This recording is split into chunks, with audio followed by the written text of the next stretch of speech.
Praise the Lord, जय मसीह की, happy resurrection day. जब हम यीशु मसीह जी के रिजरेक्शन का चैप्टर पढ़ते हैं, यूहन्ना अध्याय 20, तो उसमें एक बहुत इंटरेस्टिंग चीज़ हमें पढ़ने में आती है कि यीशु मसीह जी ने सबसे पहला दर्शन अपने जी उठने के बाद मरियम मगदलिनी को दिया था।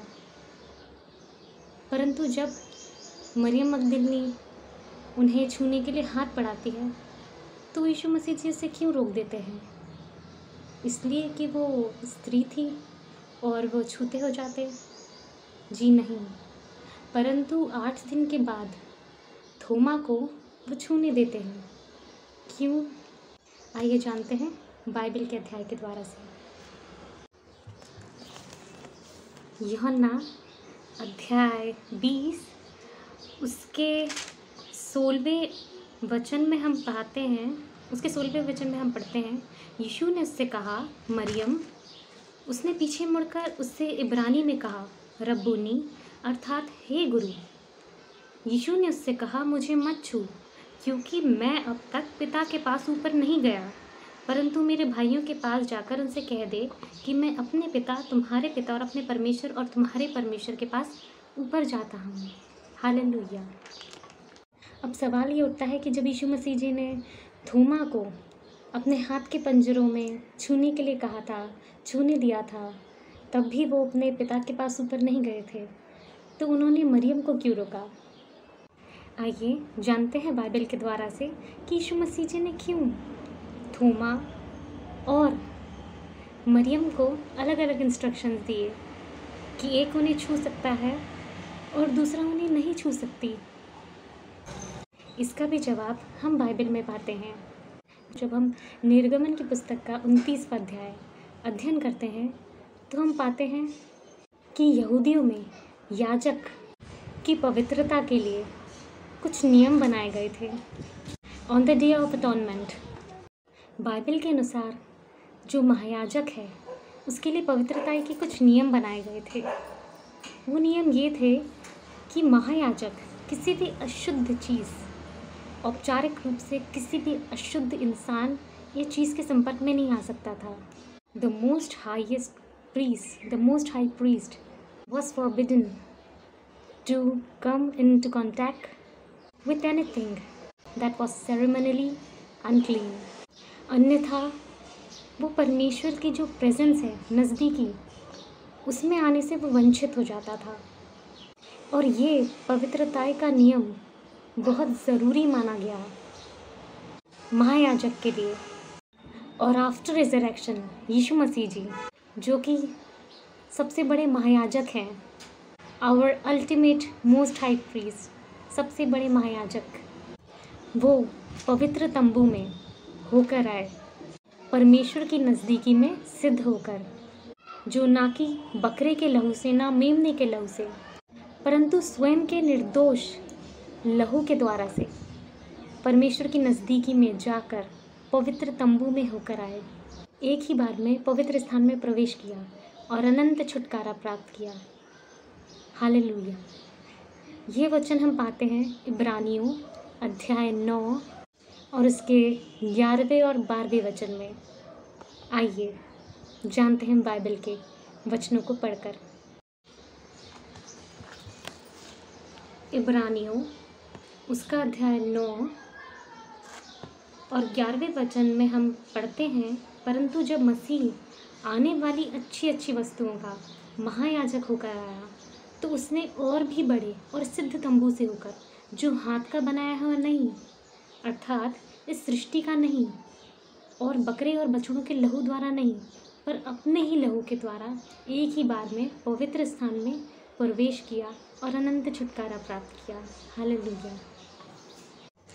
और जब हम निर्गमन उसका 29वां अध्याय और उसकी 35वें वचन को पढ़ते हैं तो हम पाते हैं कि यहाँ पे परमेश्वर ने हारून और उसके पुत्रों को 7 दिन तक संस्कार करते रहने की आज्ञा दी थी और पवित्रता के नियमों को पालन करने के लिए कहा था। इसी वजह से यीशु मसीह जी ने मरियम को खुद को छूने से रोक दिया था। परंतु 8वें दिन थोमा को छूने की आज्ञा दी थी, क्योंकि जो 7 दिन याजक और महायाजक की पवित्रताई के लिए नियम बनाया गया था वो पूरा हो गया था।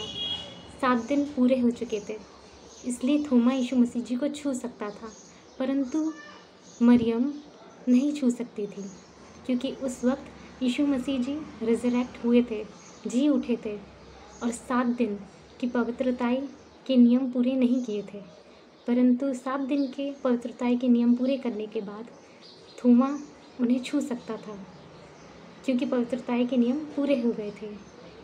तो यीशु मसीह जी ने मरियम और थोमा में कोई भी भेदभाव नहीं किया था, ना ही स्त्री पुरुष का, परंतु नियमों का पालन किया था जो परमेश्वर पिता ने दिए थे, जो कि याजकों के लिए, महायाजकों के लिए बहुत ही महत्वपूर्ण आज्ञा थी, परमेश्वर के द्वारा से दी हुई।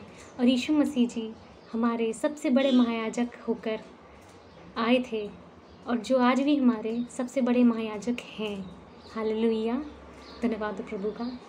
इसलिए यीशु मसीह जी ने परमेश्वर की आज्ञा और नियमों का पालन करने की वजह से मरियम को खुद को छूने से रोक दिया था। और इसके पीछे सबसे बड़ा कारण तो पवित्र तंबू, पवित्र स्थान में प्रवेश था, जिसकी वजह से यीशु मसीह जी ने मरियम को रोक दिया था। Because he was determined to enter the heavenly tabernacle in a ready to serve consecrated state. छूना पाप नहीं था, परंतु मरियम के छूने से यीशु मसीह जी को अयोग्य बना देता कुछ समय के लिए, जिससे वो परमेश्वर पिता की नज़दीकी में, प्रेजेंस में कुछ वक्त के लिए नहीं जा पाते। और मरियम को रोकने के बहुत सारे और भी रीज़न हो सकते हैं जिससे यीशु मसीह जी अयोग्य हो सकते थे। इसलिए क्योंकि वो कब्रगाह में गई थी और कब्रगाह में जाने की वजह से वो अशुद्ध हो गई थी यहूदियों के नियम के अनुसार। और अगर वो यीशु मसीह जी उसे छू लेते तो वो भी अशुद्ध हो जाते यहूदियों की विधि के अनुसार, जो कि लय व्यवस्था में दी गई थी। या फिर मासिक धर्म भी इसका एक रीज़न हो सकता है, जिस वजह से यीशु मसीह जी ने उसे खुद को छूने से रोक दिया। बहुत सारे कारण हो सकते हैं। और यीशु मसीह जी का जो उद्देश्य, परमेश्वर की नज़दीकी में जाना, उनकी प्रेजेंस में जाना, पवित्र तंबू में प्रवेश करना और अनंत जीवन को प्राप्त करना, उस दीवार को मिटा देना जो हमारे और परमेश्वर के बीच में थी, बहुत ज़रूरी था। इसलिए बहुत ज़रूरी था कि वो किसी भी तरीके से अयोग्य ना हो अपने रिजरेक्शन के बाद, अपने जी उठने के बाद। इसलिए उन्होंने मरियम को खुद को छूने से रोक दिया 7 दिन के लिए, 7 दिन के लिए। परंतु 8वें दिन थोमा को खुद को छूने की इजाज़त दे दी, क्योंकि यीशु मसीह जी हमारे सबसे बड़े महायाजक होकर आए।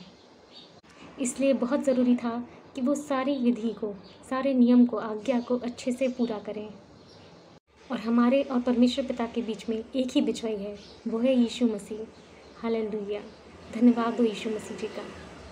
और जब यीशु मसीह जी ने थोमा को खुद को छूने की इजाज़त दी 8वें दिन, तब तक यीशु मसीह जी का महायाजकीय जो कार्य था वो पूरा हो गया था, पवित्रताई का नियम पूरा हो गया था। और उन्होंने अपने सारे कर्तव्यों को, रिस्पॉन्सिबिलिटीज़ को, ड्यूटीज़ को पूरा कर दिया था। इसलिए अयोग्यता जैसा कोई भी इशू, कोई भी परेशानी थोमा के कहने पर कि जब तक मैं प्रभु के हाथों के पंजरों में अपनी उंगली डाल के नहीं देख लूँगा तब तक यकीन नहीं करूँगा, और यीशु मसीह जी का उसे इजाज़त देना कि हाँ आ थोमा, मेरे हाथों के पंजरों में अपनी उंगली डालकर देख ले कि मैं ही हूँ, कहना उन्हें अयोग्य नहीं बनाता। इसलिए उन्होंने थोमा को इजाज़त दी कि वो उन्हें छू ले। एक भविष्यवक्ता के रूप में यीशु मसीह जी का जो कार्य था वो उन्होंने अपने जीवन में, अपनी मृत्यु के पहले, अपनी क्रूस की मृत्यु के पहले पूरा कर लिया था। और उनके असैसिनेशन के बाद, स्वर्ग पर चढ़ने के बाद, पिता के पास पहुंचने के बाद, as a king, as a raja, जो उनका कार्य था वो प्रारंभ हुआ। परंतु परमेश्वर पिता के पास स्वर्गारोहण के पहले उन्हें अपनी महायाजकीय जो ड्यूटीज़ थी, जो कार्य थे, वो पूरे करना बेहद ज़रूरी था उनके जी उठने के बाद। और उनके जो कार्य पवित्र तंबू में पहुंचकर जो उन्हें सिद्ध करने थे अपने पवित्र लहू के द्वारा, अपने निष्पाप लहू के द्वारा, वो सारे पूर्ण करना समय पर बेहद ज़रूरी था। इसलिए उन्होंने मरियम को रोक दिया ताकि वो किसी भी कारण से अयोग्य ना हो, परंतु 7 दिन बाद अपनी महायाजकीय रिस्पॉन्सिबिलिटी, ड्यूटीज़, सारे कार्य करने के बाद, पवित्र तंबू में प्रवेश करने के बाद थोमा को इजाज़त दे दी, क्योंकि कोई भी वो कार्य जो पिता ने उन्हें दिया था उसके बीच में नहीं आ सकता। और ये सबसे ज़्यादा ज़रूरी इसलिए था क्योंकि जो आज्ञा परमेश्वर पिता ने उन्हें दी थी, जिस उद्देश्य के लिए उनका जन्म हुआ था, जिस उद्देश्य की वजह से उन्होंने क्रूस के मृत्यु तक सह ली, वो उद्देश्य उनके लिए पूर्ण करना सबसे पहले बेहद ज़रूरी था। और बाकी कोई भी चीज़, कोई भी शिष्य, कोई भी शिष्या उससे बढ़कर नहीं थी, कोई भी कार्य उससे बढ़कर नहीं था। इसलिए यीशु मसीह जी ने परमेश्वर पिता की आज्ञा और अपने उद्देश्य को सबसे प्रथम स्थान दिया और अपना कार्य पूरा किया, ताकि बहुतों के लिए छुटकारा हो और बहुत सारे लोग परमेश्वर पिता की प्रेजेंस में आने पाएँ। और यीशु मसीह जी हमारे सबसे बड़े महायाजक होकर सिद्ध होने पाएँ और हमारे और परमेश्वर पिता के बीच में बिचवाई बनने पाएँ। हालेलुया! धन्यवाद हो परमेश्वर पिता का, धन्यवाद हो यीशु मसीह जी का। परमेश्वर आप सबों को बहुतायत की आशीषें दें। अगर आपको बाइबल के अध्याय और मनन करके मेरे साथ नई चीज़ें जानकर अच्छा लगा हो तो प्लीज़ इस वीडियो को लाइक, शेयर, सब्सक्राइब ज़रूर कीजिएगा। और God bless you all. Thanks for watching. Praise God. जय मसीह की। शालोम।